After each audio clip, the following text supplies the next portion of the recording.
Kovul ya. Ama nazarın maşini yatıptır da çağırcıdır. Aşarım kat soğuk diye de. Otlanmasa feci işliyor. Kapılar kapıya onu açanaklar diye. Ahır bunun üstte kaşığının murtturcu.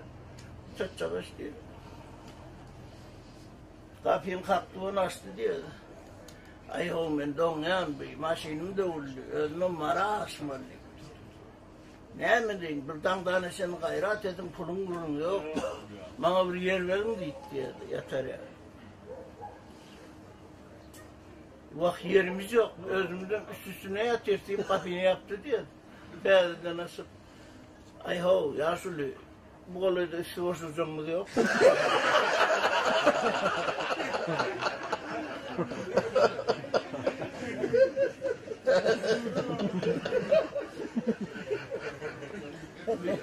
Levamı vurup kalkozunla brigadierler oturuyor diye. Başlığı araşandırlar. Bunun bir gurrun var yani. Dün öyde televizyon var, o tüp çağalarla olayım. Ben ıspanlıyımdan ayalım bilen yeteneğimden ses geliyor. Ay, vay, vay deyip Yeğenim ay paltan alıp varıp giyirdim. Ayalım üstüne bir yatıyordu. Yorgan alıp şef kalkoz basılı yeter. Çağalarla gülüp verdi.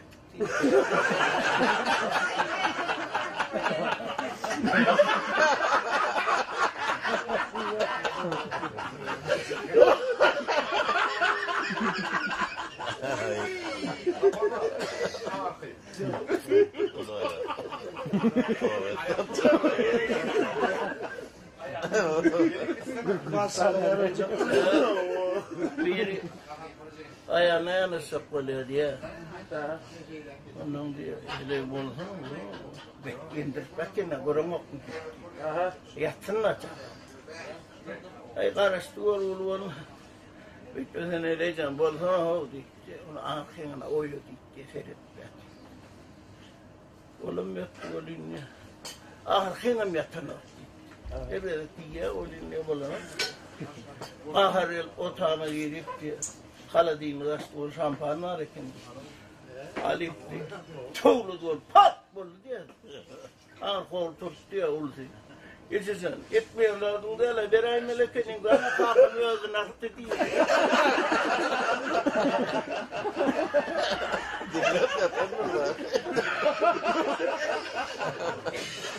Ne kaçakla pulludur o.